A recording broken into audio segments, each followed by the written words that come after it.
ദൈവത്തിൻ്റെ സ്വന്തം നാടാണ് നമ്മുടെ കേരളം. പക്ഷേ ഇപ്പോൾ തെരുവ് നായ്ക്കളുടെ നാടായി മാറിക്കൊണ്ടിരിക്കുകയാണ് കേരളം. എന്താണ് അങ്ങയുടെ വിലയിരുത്തൽ?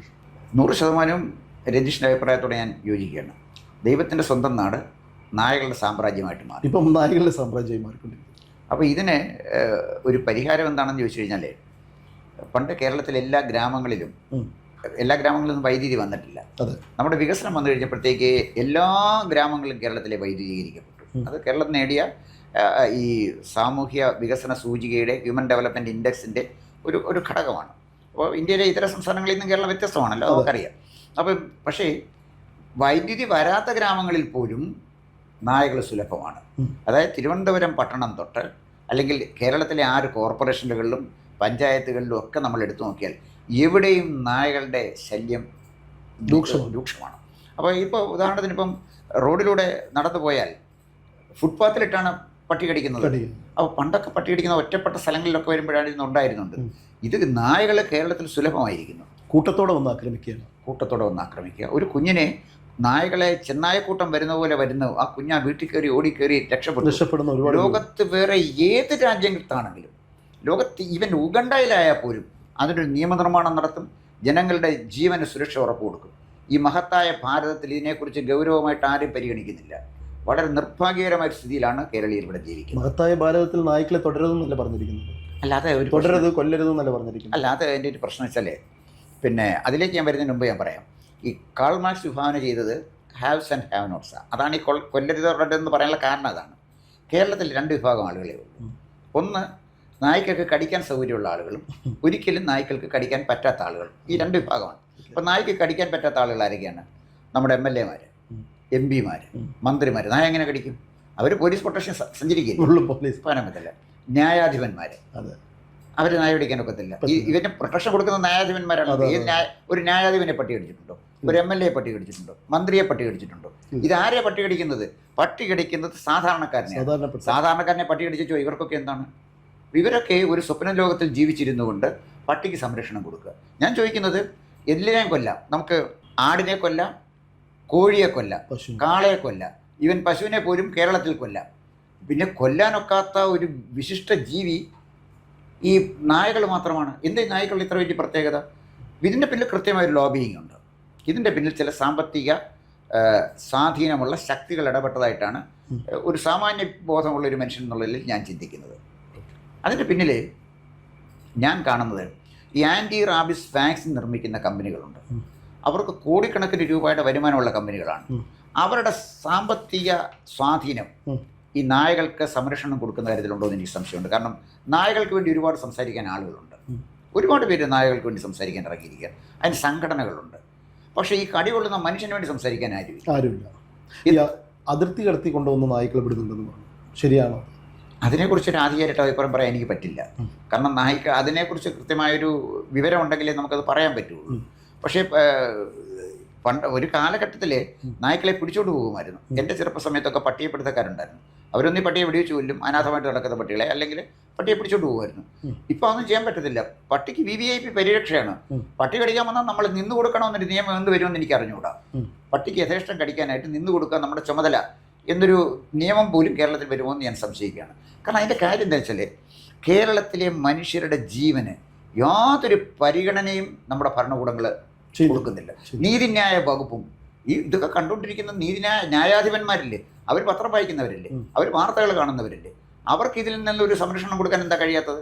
ഞാനൊരു ചെറിയ ഉദാഹരണം പറയട്ടെ. എറണാകുളത്തെ റോഡുകൾ മോശമായി, കോടതി ഇടപെട്ടില്ലേ? എവിടെയെങ്കിലും അക്രമം നടന്നാൽ അതാ ഞാനീ പറഞ്ഞത്. അപ്പോൾ റോഡുകളുടെ കാര്യത്തിൽ എന്താ കോടതി ഇടപെടുന്നത്? ന്യായാധിപന്മാർ അതുവഴി സഞ്ചരിക്കുന്നുണ്ട്. അപ്പോൾ കറണ്ട് കിട്ടാവുന്ന കോടതി ഇടപെടും. അവിടെ കറണ്ട് വേണം. പട്ടി കടിച്ച കോടതിക്ക് ഇടപെട്ടിട്ട് കാര്യമില്ല. ഒരിക്കലും അവരാരെയും പട്ടി കടിക്കാൻ പോകുന്നില്ലല്ലോ. അപ്പോൾ ഇതിൻ്റെ പ്രശ്നം എന്ന് വെച്ചാൽ, സാധാരണക്കാരനെ ബാധിക്കുന്ന ഒരു കൊച്ചു കുഞ്ഞിനെ പട്ടി കടിച്ചാൽ എത്ര ബുദ്ധിമുട്ടാണ് അതിന് അനുഭവിക്കേണ്ടി വരുന്നത്. എത്ര ദിവസം സ്കൂളിൽ പോകാനൊക്കില്ല.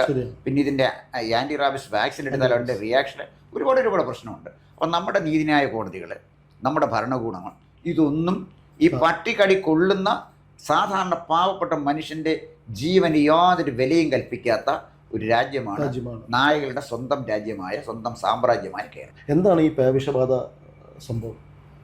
അല്ല, പേവിഷബാധ ഏറ്റ പട്ടി പലയെ കടിച്ചാൽ പലർക്കും പേവിഷബാധ വരും. ഒന്നുകിൽ ഈ പട്ടിയെ പിടിച്ചുകൊണ്ട് പോയി എവിടെയെങ്കിലും ഒരു കൂട്ടിലടയ്ക്കണം, അതല്ലെങ്കിൽ ഈ പട്ടിയെ പിടിച്ചുകൊണ്ട് പോയി കൊറിയയിലേക്ക് അങ്ങനെ പിന്നെ ഇവിടുന്ന് എക്സ്പോർട്ട് ചെയ്ത് അയക്കണം. പട്ടിയിറച്ചി ഇഷ്ടമുള്ള രാജ്യങ്ങളുണ്ടല്ലോ. ഇവിടുന്ന് ആട്ടിറച്ചി അയക്കാമെങ്കിൽ, ഇവിടുന്ന് പിന്നെ കാളയുടെയും പോത്തിൻ്റെ ഇറച്ചിയൊക്കെ കയറ്റി അയക്കാമെങ്കിൽ പട്ടിയെ കൂടെ കയറ്റി അയച്ചൂടെ? ഈ പട്ടിയെ വളർത്തുന്നതിന് ഒരു മാഫിയ കേരളത്തിലുണ്ടോ? പട്ടിയെ തെരുവുനായി പട്ടികളെ വളർത്താൻ ഉണ്ടോ? എനിക്ക് സംശയമുണ്ട്. കാരണം വെച്ചാൽ അതാണ് ഞാൻ പറഞ്ഞത്, ഈ ആൻറ്റി റാബിസ് വാക്സിൻ നമ്മൾ കാണുന്ന പോലെയല്ല. അവർക്ക് വലിയ കോടിക്കണക്കിന് രൂപ വരുമാനമുള്ള കമ്പനികളാണ് ഈ വാക്സിൻ നിർമ്മിക്കുന്നത്. അവർക്ക് ആരെയും വില കൊടുത്ത് വാങ്ങിക്കാൻ പറ്റും. അതുകൊണ്ട് ഈ ആൻറ്റി റാബിസ് വാക്സിൻ കമ്പനിയുടെ സ്വാധീനം ഇന്ത്യയിലെ ഏതെല്ലാം തലങ്ങളിൽ എത്തിയിട്ടുണ്ട്, അവരാരെയൊക്കെ സ്വാധീനിക്കുന്നുണ്ട് എന്നുള്ളത് സമകാലിക കേരളത്തിൽ ജീവിക്കുന്ന സാധാരണ ഒരു പൗരൻ എന്നുള്ള നിലയിൽ എല്ലാം മലിനമായ, എല്ലാം അശുദ്ധമായ ഒരു സംവിധാനം നമ്മുടെ രാജ്യത്ത്, പ്രത്യേകിച്ച് കേരളത്തിൽ നിലനിൽക്കുന്ന സാഹചര്യത്തിൽ എന്തുണ്ട് എന്നുള്ളതിനെക്കുറിച്ച് എനിക്കൊരു അഭിപ്രായം രേഖപ്പെടുത്താൻ പറ്റുന്നില്ല. സാധ്യത വളരെ. പക്ഷേ എല്ലാ ബന്ധങ്ങളുണ്ട്, പൊളിറ്റിക്കൽ ബന്ധം തൊട്ട് A to Z ബന്ധങ്ങളുണ്ടെന്നാണ് താങ്കളുടെ അഭിപ്രായം? തീർച്ചയായിട്ടും ഉണ്ട്. അല്ലെങ്കിൽ എന്താ ഇത് നടക്കുന്നത്? ഞാൻ ചോദിക്കുന്നത്, ഒന്നുകിൽ ടൈം ലിമിറ്റ് വെച്ച് അനാഥരായ പട്ടികളെ, അനാഥമായിട്ട് അലഞ്ഞു തിരിയുന്ന പട്ടികളെ കൊണ്ടുപോയി എവിടെയെങ്കിലും പാർപ്പിക്കാനുള്ള സംവിധാനം ഉണ്ടാക്കണം എന്ന് കർശനമായ ഒരു തീരുമാനം ഗവൺമെൻറ്റിന് എടുക്കാം. ഈ റോഡ് കുഴിയാകുമ്പോൾ, റോഡിൽ വെള്ളം കയറുമ്പോൾ അതിലിടപെടുന്ന കോടതികൾക്ക് ഇടപെടാം. ഇത് എന്തെങ്കിലും ഒന്ന് ചെയ്യണം എന്ന് പറയും. കോടതികളല്ലേ ഈ ജനങ്ങളേക്ക് സംരക്ഷണം ബാധ്യത കോടതിക്കില്ലേ? പക്ഷേ അവരാരും ഈ കാര്യത്തിൽ യാതൊരു പരിഗണനയും കൊടുക്കുന്നില്ല. ദിവസവും ആളുകൾ പട്ടിയെ കടിച്ചു, 8 വയസ്സുള്ളൊരു കുഞ്ഞിനെ കടിച്ചു, 12 വയസ്സുള്ള കുഞ്ഞിനെ കടിച്ചു, 80 വയസ്സുള്ള ഒരു വൃദ്ധനെ കടിച്ചു. നായ്ക്കളെ കുറിച്ച് താങ്കൾ എങ്ങനെ പറയുമ്പോൾ ആ നായ്ക്കളെ ആരാധിക്കുകയും ബഹുമാനിക്കുകയും ചെയ്യുന്ന ആൾക്കാർ കേരളത്തിലില്ലേ? അല്ല, നായ്ക്കളെ ആരാധിക്കുന്ന ഒരു സംവിധാനമുണ്ട്. എങ്ങനെയാണെന്ന് ചോദിച്ചാലേ, പറശ്ശിനിക്കടവ് മുത്തപ്പൻ്റെ അമ്പലത്തിൽ ചെന്നാൽ ഇഷ്ടംപോലെ നായ്ക്കൾ അവിടെ ഉണ്ട്. അത് മുത്തപ്പനുമായിട്ട് റിലേറ്റഡ് ആണ്.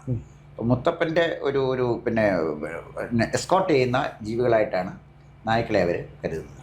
ഇവിടെ നമ്മൾ അത് ചോദിക്കുമ്പോഴേ വളരെ സമഗ്രമായ ഒരു പ്രപഞ്ച വീക്ഷണമാണ് ഹിന്ദു മതത്തിനുള്ളത്.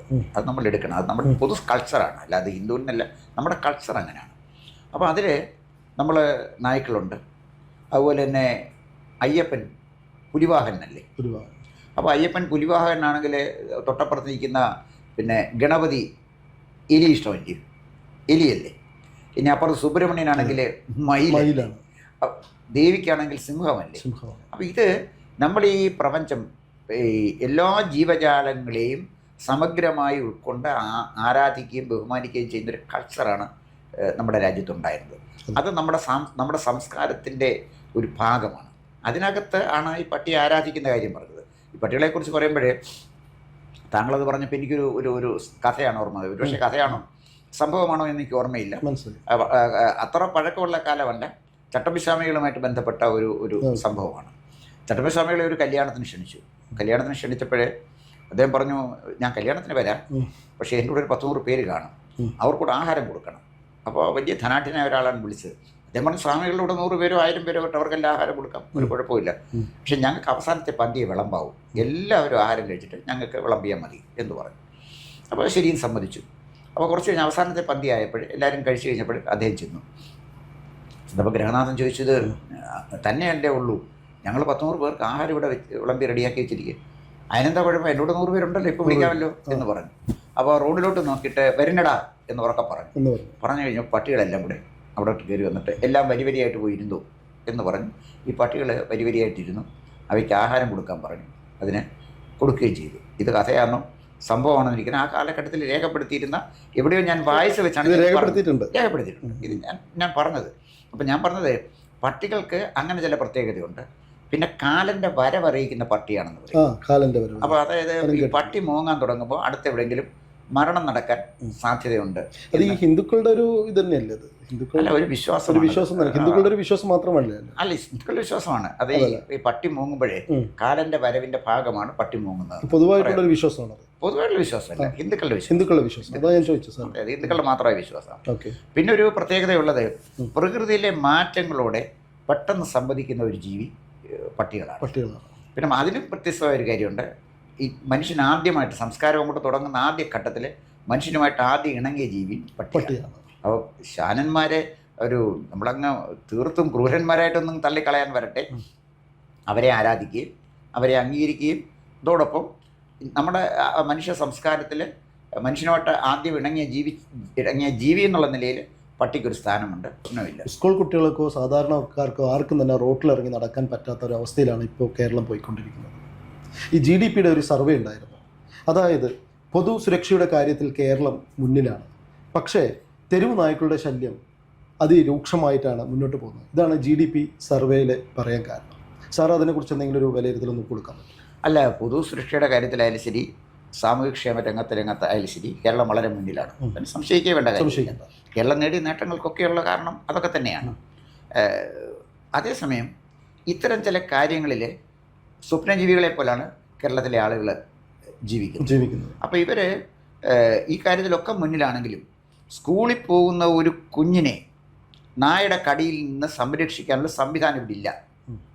അല്ലെങ്കിൽ ട്യൂഷൻ പോയിട്ട് തിരിച്ചു വരുന്ന ഒരു കുട്ടിയെ, അല്ലെങ്കിൽ ബന്ധുവീട്ട് സന്ദർശിച്ചിട്ട് തിരിച്ചു വരുന്ന ഒരു കുട്ടിയെ അതിനെ നായകളുടെ കൂട്ടം, ചെന്നായ കൂട്ടം പോലെ ഓടിച്ചു. ഇതിനകത്ത് GDPയിൽ എവിടെ നിന്നാൽ എന്താ, സാമൂഹിക സുരക്ഷയിൽ എവിടെ നിന്നാൽ എന്താ, അതൊക്കെ ഉണ്ടായിരിക്കാം. കണക്കാണ് അത്. ഏട്ടിലെ പശു പുല്ല് തിന്നത്തില്ലല്ലോ, അതൊക്കെ നമുക്ക് കണക്ക് പറയാൻ. GDP സർവേ എടുത്തതാണ്. ഇത്രയും കാര്യത്തിൽ, പൊതുസുരക്ഷയുടെ കാര്യത്തിൽ വരെ കേരളം മുന്നിൽ നിൽക്കുമ്പോൾ ഈ ഒരു കാര്യത്തിൽ മാത്രം കേരളത്തിന് എന്താ ചെയ്യാൻ പറ്റാത്തത്? എനിക്ക് തോന്നുന്നു അങ്ങ് പറഞ്ഞ പോലെ ഇതൊരു വലിയൊരു മാഫിയയുടെ സംഘമാണ് ഈ നായ്ക്കളെ കൊണ്ട് വിട്ട് ഘടിപ്പിക്കുന്നതെന്നുള്ളതാണ്.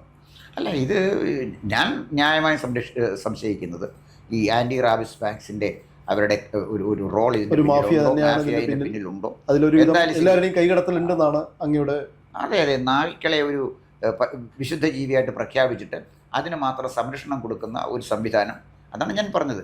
ഒരാക്രമമല്ല, ദിവസവും പട്ടി കടിച്ച് പരിക്കേറ്റ് ആശുപത്രിയിൽ പോകാത്ത ആളുകളെക്കുറിച്ച് വാർത്തയില്ലാത്ത ഒരൊറ്റ ദിവസം നമ്മുടെ കേരളത്തിലെ കടന്നു പോകുന്നില്ല.